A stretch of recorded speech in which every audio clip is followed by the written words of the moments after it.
40 kilo अन्न पचाने के बाद वो जब ठीक से पच जाएगा तो एक बार जो आप हस्तमैथुन करके वीर्य नष्ट करते हैं वो, और आप दिन में 4 बार करते हैं, आपकी हालत क्या होगी। और यही नहीं कि इसमें केवल पुरुष ही, साफ चाहे बच्चा हो चाहे बच्ची हो, जो इन गंदी आदतों को स्वीकार करेगा वो नष्ट नहीं हो जाएगा, क्षमता नहीं रह जाएगी। चाहे आप जिस अवस्था को, व्यायाम जरूरी है, तुम्हारी इच्छा ही खत्म हो जाएगी हस्तमैथुन करने की। लगाओ जरा दंड बैठक लगाओ।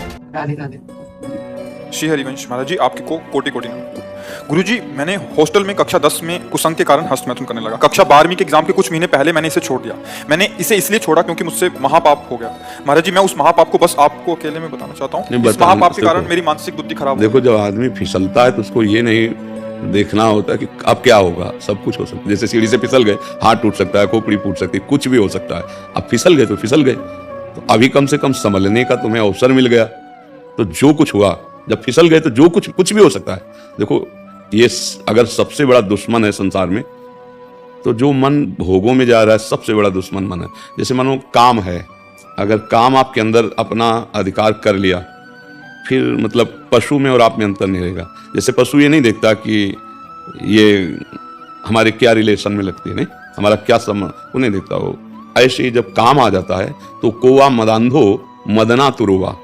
बोले अंधों में अंधा, मतलब बड़ा अंधा कौन है? बोले जिसके अंदर काम ने व्याकुलता पैदा कर दी। अब वो कुछ भी कर सकता है, मतलब अब उसमें ये कर सकता है, ये कर सकता है, ये नहीं, वो कुछ भी कर सकता है। आप समाचारों में सुनते हैं, लोक में देखते हैं, वो संभल नहीं पाए, काम ने अधिकार कर लिया, सर्वनाश कर दिया। तो वो तो बात छोड़ो, जो हो गया उसको तुम भूल जाओ।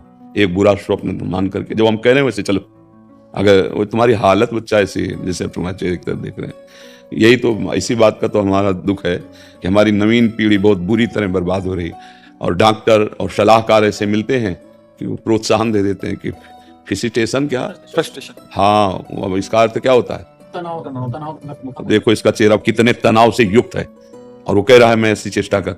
तनाव मुक्त चेहरा जानते हो किसका होता है? जिसमें संयम होता है, जो सत्य मार्ग, वो तनाव मुक्त। मुख प्रसन्न तन तेज विराजा, कीन्हे रामचंद्र कर काजा। मुख प्रसन्न होता है क्योंकि भगवान भगवत कार्य में लगा है ना। गंदे आचरण वाला कभी किसी को देख लेगा, उसका चेहरा ही ऐसा। अब कितनी नव किशोर अवस्था, बिजली की तरह शरीर में स्फूर्ति, एकदम चमकता हुआ चेहरा। ब्रह्मचारी के चरण ऐसे पड़ते हैं जैसे आग में पड़ते हैं, क्योंकि ब्रह्मचारी होता है। अब ये अवस्था ब्रह्मचर्यहीन करने की है।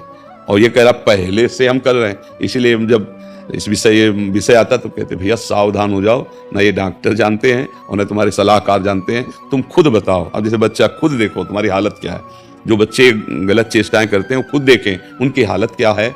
सबसे बड़ी हानि कि स्मृति जाने लगती है, उनकी स्मृति में दम नहीं रहती। दूसरी, शरीर के जोड़ों से, क्योंकि वो एक बहुत बड़ी शक्ति है ना, तो अब वो जोड़, वो कहीं एक जगह नहीं, जैसे कि भाई पित्त की थैली ऐसे, कोई ऐसा नहीं है, पूरे शरीर में आपके।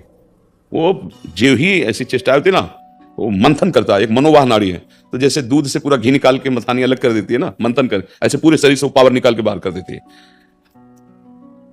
एक मन अन्न अच्छा, स्वादिष्ट और बलशाली जब पचा लेते हैं हम, तब एक बार संतान उत्पन्न करने का वो शरीर में आता है, जिसे सप्तम धातु वीर्य कहते हैं। अभी बच्चे हैं, उनको तो पता है नहीं, उनको तो कुछ ऐसा लगा कि सुख है, तो बस किए जा रहे हैं और हालत ही हो रही। अच्छा, ये चर्चा ऐसी है, कोई करता नहीं। माता पिता बैठ के बता नहीं सकते बच्चों को। अच्छा, संत महात्मा क्यों ऐसी गंदी बात पे बोले? वो तो भगवान की चर्चा करेंगे, कोई कर। अब हमारे पास भगवत कृपा से जैसे बच्चे आए सब नए, तो फिर लगा कि इस विषय पर इनको ज्ञान होना चाहिए, इसीलिए वो यूट्यूब में डलवाया कि नहीं, ये चीजें बातें थोड़ी की, मतलब गंदी बातें कौन करे। हम राधा राधा बोले कि गंदी बातों का विश्लेषण करें, उसकी व्याख्या करें। पर लगा मुझे जरूरी कि अगर समाज का मंगल होगा तो पहले संयम आना चाहिए। हमारी जो नई पीढ़ी बहुत बुरी तरह बर्बाद हो रही।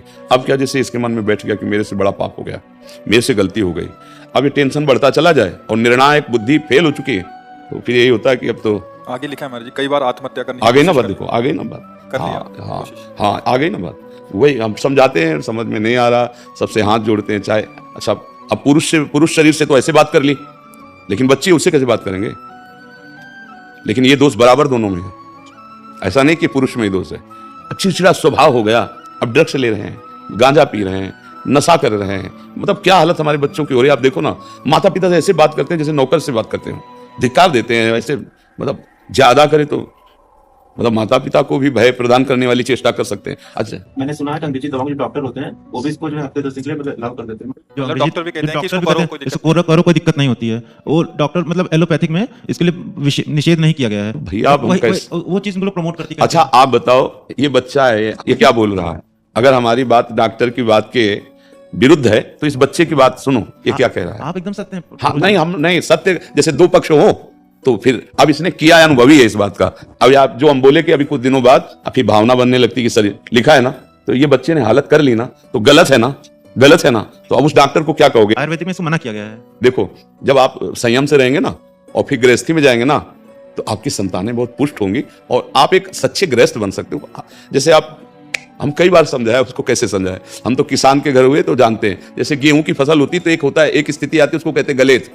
गलेत का मतलब होता है अभी बाली निकल रही है और उस समय गेहूं की फसल काट लो तो ना ठीक से भूसा होगा ना एक दाना मिलेगा, एक दाना नहीं मिलेगा, वो ये फसल है, काट दी। अच्छा 1 महीना केवल रुक जाओ, पूरी बाली आ गई और दाना आ गया और पक गया। बोले कितना? बोले 80 मन।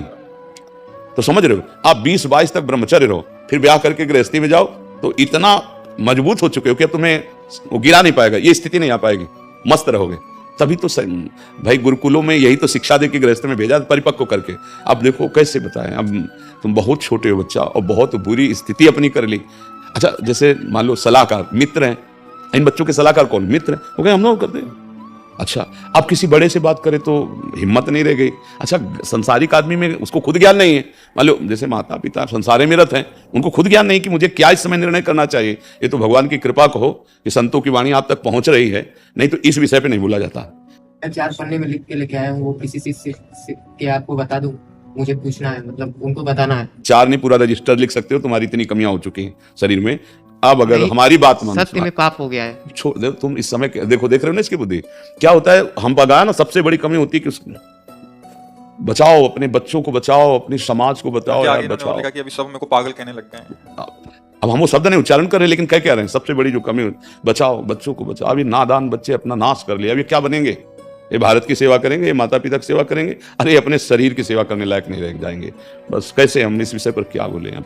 और नाम जब करो भाई, हमारे बस की तो बात है। हम जादू टोना तो जानते ले कि छूछा कर दे या कुछ ऐसा। सीधी बात धर्म से, भगवत मार्ग से, शास्त्र संयम से चलने की चर्चा यहाँ है, यहाँ और कुछ तो नाम दवा जानते हैं।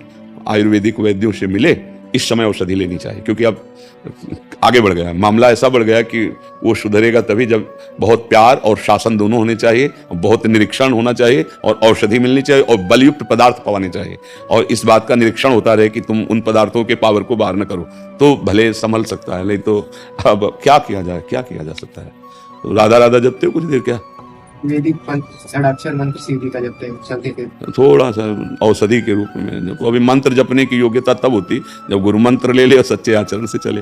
बात समझते हो? ये वैदिक मंत्र जो गुरु प्रदत्त होते हैं उन्हीं से प्रभाव होता है। ऐसे नहीं मनमानी वैदिक मंत्रों को नाम जप करो और थोड़ा दौड़ लगाओ, थोड़ा दंड बैठक मारो और विश्वास करो हमारी वचनों पर। मैं आपके किसी शिष्य को बस अपना बता दे, जो महाराज जी ने बताया उसको नहीं कुछ बताने। बच्चा देखो, जब गंदे मार्ग में हमारा पैर फिसल गया तो सब कुछ हो सकता है, मत बताओ इसे। बस मैथुन भी नहीं किया है, उसके अलावा भी सब हम सब जानते हैं बच्चा, तुम रहने दो, बताने की जरूरत नहीं, तुम चिंता मत करो। एक बार तुम स्वस्थ हो, सब ठीक हो जाएगा। ऐसा अब हम प्रणाम करते हैं बच्चा, हम क्या सहयोग कर सकते हैं? हमारी बात जब तक हमारे पास केवल परमार्थ है, बात समझो, हमारे पास लौकिक तो है नहीं कि हम कुछ कर सकें। तो हम भगवान से तो उन्हें भोगना ही पड़ेगा। जब हम कह रहे हैं हमारी बात मान लो तो तुम मान ही नहीं रहे यार। हमारी बात कोई दंड नहीं, आप सुधार करो, तुम बात तो मान लो ना। जैसे एक बड़े भाई की बात मानते हैं, मित्र की बात मानते हैं। देखो अगर भगवान को तुम मानते हो तो हम भगवान के हैं कि नहीं? मानते हो कि नहीं मानते? भगवान अपने से ज्यादा अपने भक्ति की बात मानते हैं। अपनो परण विशार भगत को पूर्व परण। तो हम तुमसे कह रहे, बच्चा हो, तुमसे गलती हो गई, आगे गलती ना करो, उनका दंड नहीं मिलेगा। समझ रहे हो हमारी बात? थोड़ा शासन की जरूरत है, थोड़ा प्यार की जरूरत है, क्योंकि शासन के बिना नहीं सुधरेगा। शासन और प्यार दोनों ऐसे हैं जो किसी को भी सुधार सकते हैं। प्यार की भी जरूरत है, तुम्हें अच्छा सात्विक भोजन, देख रेख तुम्हारी। अब आजकल के माता पिता अपने में उनको समय नहीं है तो बच्चों को कैसे समय दें? इसलिए हम कई बार कहते हैं कि माता पिता को मित्रवत व्यवहार करना चाहिए। अपने बच्चों से ऐसे मिलो कि वो तुमको इतना प्यार करें कि छुपा ना पाए। अगर अच्छा तुम थोड़ा तो सत्संग सुनो कि माता पिता का कर्तव्य क्या होता है। माता पिता अपने विलासिता में इतने मगन है कि उनके संस्कार बच्चे देख देख करके वो और बिगड़ रहे हैं। माता पिता के आचरण देख करके बच्चों को सुधरना होना, और यहाँ हम खुद ऐसे आचरण कर रहे हैं, ऐसे व्यवहार कर रहे हैं, हंसी मजाक वार्ता की पता नहीं कि छोटा सा बच्चा इसके संस्कार बिगड़ रहे हैं। कभी माता पिता बैठाल करके बात करो अपने बच्चों से। अब देखो बेचारा अकेले आया है, पिता भी मर चुके हैं, आए? पिता भी मर चुके हैं, माता माता रो रही है बस। हाँ क्या करे वो, अब भगवान की शरण में हो बच्चा तो वही सबके पिता राधा राधा जपे, किसी भी नाम जपे। अगर शिव शिव नाम जप कर में तुम्हारी रुचि तो शिव शिव जपो, मंत्र न जपना, ठीक है? शिव शिव नाम में रुचि नहीं, राधा राधा जप लेंगे। वैसे अभी तुम्हें बहुत औषधि की जरूरत है क्योंकि दिमागी स्तर तुम्हारा गिर गया है। औषधि आप कैसे बताएं? अच्छा आराम से राधा राधा को, और तुम 2-4 बार आते रहना हमारे पास, जब तुम्हें ज्यादा परेशानी लगे तुम आ जाना। ऐसे थोड़ी देर बात करेंगे, दोस्त की तरह सुधार होगा। पर अब हस्त में तुम तो नहीं करते। और 1 महीना हो गया, मतलब पुनरावृत्ति हो गई थी, वो भैया ने मुझे गलत सलाह दे दिया। अब अभी दिमागी स्तर ठीक नहीं, क्या हमारी बात का असर पड़ेगा? क्योंकि हमारी सारी अब नहीं करेंगे, आपकी एकदम वाड़ी पे अड़ी करेंगे। अरे तुम फिर हमारे पक्के दोस्त हो जाओगे। बस अब राधा राधा जप। राधा राधा जपो, करना मत, ठीक है? पर कुछ गलत मत करना अपने साथ, और भयभीत मत होना। राधा राधा जपो, कभी ऐसा लगे तो आप पढ़ाई कब करें? अभी तो अभी पहले स्वस्थ हो जाओ, फिर पढ़ाई भी कर लेना, ठीक है? देखो बच्चा, तुम बहुत अच्छे बच्चे हो, तुम्हारे बड़े भाग्य हैं, तुम आए ना यहाँ, अब तुम सब ठीक हो जाएगा आनंद से। और राधा राधा जपो, वो करना मत जो गंदी बात है, और जहां तुम्हें मानसिकता परेशानी हो तो आ जाना तुम, ठीक है?